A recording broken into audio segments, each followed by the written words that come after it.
여러분,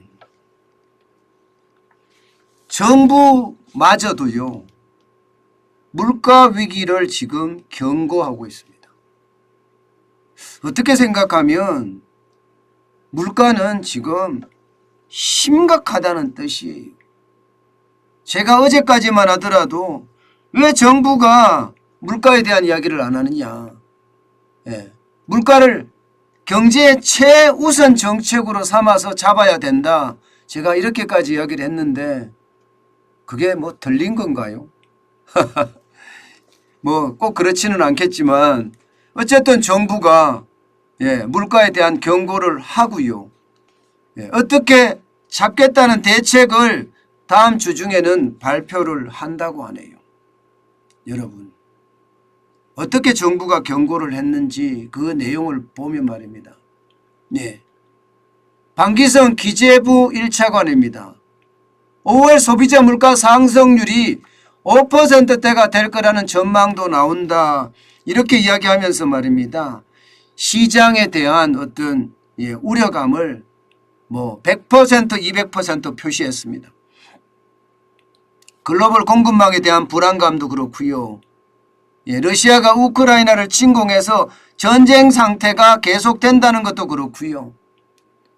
코로나 이후에 수요가 제대로 회복이 안 된다는 것도 그렇고요. 결국은 물가는 오르는데 수요도 회복 안 되고 결국 시장의 위험이 더 커진다. 이런 이야기를 지금 하고 있는 겁니다. 여러분, 정부가 물가에 대한 경고를 한다는 것은 우리가 심각하게 봐야 됩니다. 웬만하면 정부는요 부정적인 기류를 잘 안 드러내려고 합니다. 왜냐하면 내 정책이 실패했다는 것을 나타내기 때문에 또 국민들에게 불안감을 조성해야 한다는 이유로 웬만하면 안 드러내려고 하거든요. 그런데도 불구하고 지금 5월 소비자 물가 상승률이 5%가 될 거다 이렇게까지 이야기하는 것은요 물가가 그만큼 위험하다는 거예요. 게다가 5월에서 끝나는 것이 아니라 6월 7월까지도 5% 되겠다. 적어도 말입니다. 앞으로 3개월 동안은 소비자 물가 상승률이 5%가 되겠다. 이렇게까지 이야기하는 겁니다. 이것은 어쩌면 말입니다. 저는 물가 위기로 갈 수도 있다고 생각을 해요. 물가 위기로. 그만큼 말입니다. 정부까지 이렇게 나선 데에는요. 물가의 상황이 심상치가 않다. 이렇게 보입니다. 윤석열 대통령도요. 내주 중에는요. 물가 점검회의 직접 주관을 하는 물가 점검회의를 하겠다고 이야기를 할 정도입니다. 이제 물가에 대한 상황인식 좀 하고 있는 것 같습니다. 그 어느 때보다 일자리 굉장히 중요합니다. 이제 민간이 만들도록 놔두고요. 10대 그룹부터 시작해서 기업에서 적어도 1040조, 1060조까지 투자를 한다고 하잖아요. 5년 동안 말입니다. 그러면 이제 점검만 하면 됩니다. 점검만.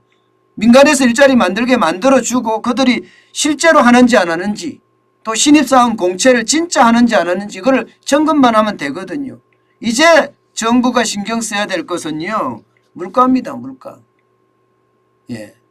저는 그런 차원에서 보면 대통령이 물가를 직접 주관을 해서 방안을 만들어내겠다는 것 굉장히 높이 삽니다. 그래야 됩니다. 그래야지 말입니다. 물가를 신경을 쓰고 있고 잡으려고 노력한다는 것을 시장에 전달할 수 있습니다. 물론 시장에 전달한다고 해서 물가가 잡히기가 쉽지가 않아요.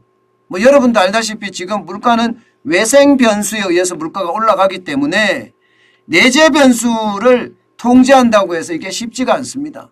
게다가 공공요금도 지금까지 계속 눌러왔거든요. 문재인 정부 내내 눌러왔습니다. 이거 올려야 되거든요. 결국은요. 그렇기 때문에 물가가 올라간다는 이야기가 나오는 거거든요. 그렇지만 손 놓고 가만히 있을 수는 없거든요.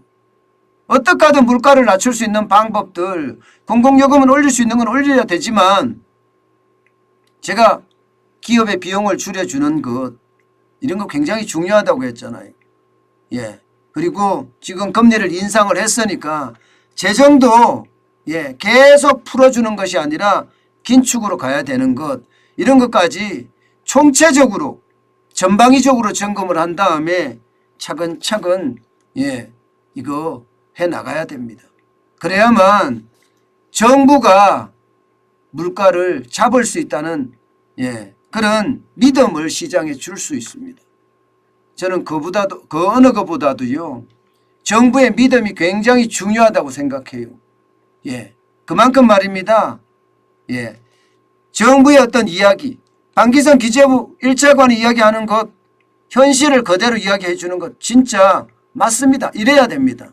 그리고 나서 그에 대한 대책이 안 먹히면 안 먹혔다, 죄송하다, 다시 한번 이런 정책을 써보겠다, 심사숙고해서 현장 중심의 정책을 쓰면 저는 되지 않을까, 그런 생각도 하거든요. 그만큼 말입니다. 이게 경제는 심리라고 했어요. 신뢰가 쌓이면 심리는 그만큼 커진다고 보기 때문입니다. 문제는 여러분, 사실 물가 지금 생각하기에 따라서는 굉장히 위험해요. 정부가 이야기한 게 저는 틀리지 않다고 봅니다. 이미 한국은행에서 발표하는 기대 인플레이션 5월 달에 3.3%예요. 2012년 10월에 3.3%였습니다. 그러면 5월에 기대 인플레이션이 이만큼 높다. 기대 인플레이션이거든요. 소비자들이 생각하는 인플레이션이에요. 그러면 이 물가는요, 5월에 5% 갈 수 있습니다. 예, 방기선 기재부 1차관이 이야기한 것처럼 5월에는 예, 소비자 물가 상승률이 심상치 않다, 이렇게 되는 거예요. 현장에 대한 어떤 진단, 틀리지 않았다는 뜻입니다. 실제로도 말입니다. 지금 4월 달까지 소비자 물가 상승률이 4.8%입니다. 이 수치는 굉장히 크거든요. 2008년 금융위기 때죠. 예, 10월에 4.8%니까 지금 물가 상승률은 금융위기급입니다. 예, 그만큼 물가 상승률이 심각하고요. 이게 짧게 가지는 않는다는 거예요. 앞으로도 길게 갈 수밖에 없다는 이야기입니다. 오죽했으면 한국은행이요, 예, 15년 만이라고 하나요? 2달 연속 기준금리를 인상을 하겠습니까? 2달 연속. 물론 성에는 안 차죠. 0.25%밖에 인상을 안 했으니까. 저는 시장에 더 큰 충격을 준다는 그런 의미에서 0.5%라는 빅스텝을 지금 단행했었다고 보거든요. 예, 그래야지 시장에 대한 충격이 예, 전달이 돼서 아마 금리 인상이 통화를 줄이는데, 예, 통화량이 너무 많잖아요. 줄이는데 기여를 하고 물가를 내리는데 기여할 수 있을 거다, 이렇게 보거든요. 물론 한국은행 총재도 이창용 총재 입장에서도 경기를 솔직히 생각 안 할 수가 없거든요. 성장보다는 물가라고 이야기하지만 이게 경기가 꼬꾸라지면, 경기가 연착륙이 아니라 경착륙이 오면 거기에 대한 책임은 자기한테 돌아올 수 있고, 또 예, 윤석열 정부의 어떤 위기로까지 갈 수 있으니까 아마 고민을 많이 했을 거라고 생각을 해요. 예, 그렇지만 예, 0.25% 인상한 것은요, 자칫 잘못하면 실수다, 이렇게 이야기할 수도 있을지도 모릅니다. 좀 더 시간이 지나봐야지 하는데 0.25% 오르는 게 뭐예요? 물가를 잡겠다고 올리는 거잖아요. 근데 물가가 계속 안 잡힌다는 추론이 나오잖아요. 5월, 6월, 7월까지도 5% 계속 올라간다는 이야기가 나오잖아요. 그러면 금리 인상에 대한 아무런 효과가 없어요. 결국 말입니다. 가난한 사람, 서민, 국민들에게 이자 폭탄만 안기고 예, 실질적으로 물가를 잡지 못하는 최악의 상황이 될 수도 있다는 것, 저는 그것도 염두에 둬야 된다고 생각하거든요. 예, 그래서 제가 0.5%를 이야기를 했던 거고, 어쨌든 수개월간 0.5%는 안 갔지만 물가는 계속 오른다, 이렇게 볼 수 있고요. 사실 5% 물가는 여러분 심각한 거예요. 사실은요, 심각한 겁니다. 지금까지 보면 1990년 이후로 봐야 되나요? 5% 소비자 물가가 상승한 것은요, 지금까지 단 4번 있었습니다. 4번. 1998년 1분기에 8.9%까지 올라간 적이 있습니다. 8.9%까지. 이때는 외환위기 때죠. 예, 그때는 뭐 환율 자체가 1,800원, 2,000원 이랬으니까 아마 올라갈 법도 합니다. 예, 그리고 2001년 이 닷컴 버블이 붕괴됐을 때 2분기에 5%까지 올라갔던 적이 있습니다. 이때도 5% 올라가면서 시장에 대한 불안감 굉장히 컸다고 이야기합니다. 또한 2008년 3분기 5.5%를 기록한 적이 있습니다.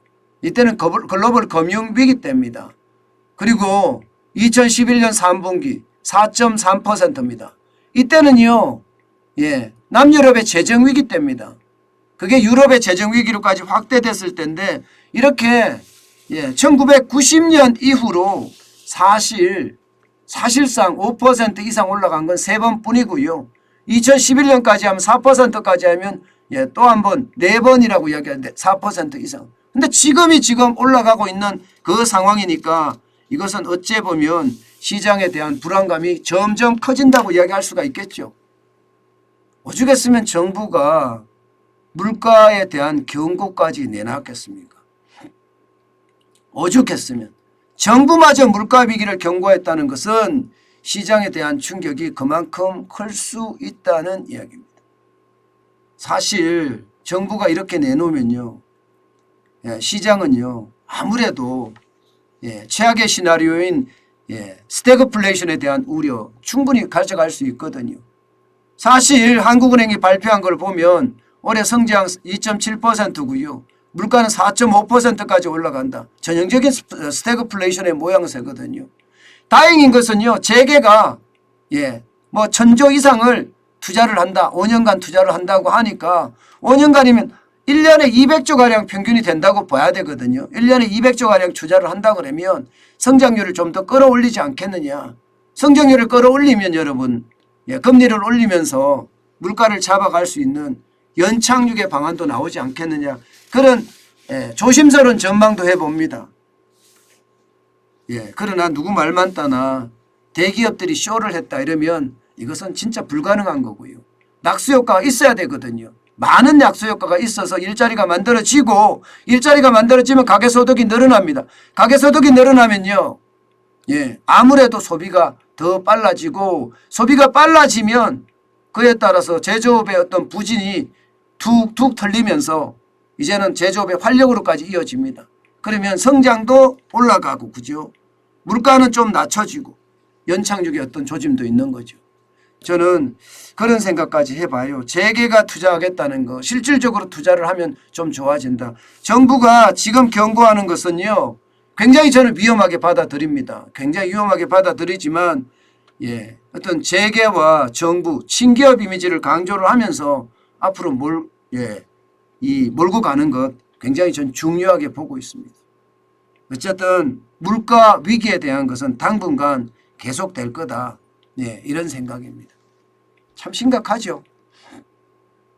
그만큼 물가는요 꼭 잡아야 될 아주 중요한 요소입니다. 경제가 망가진다, 이거는 물가 때문에 망가질 수도 있으니까요. 아마 정부도 신경을 쓰겠죠.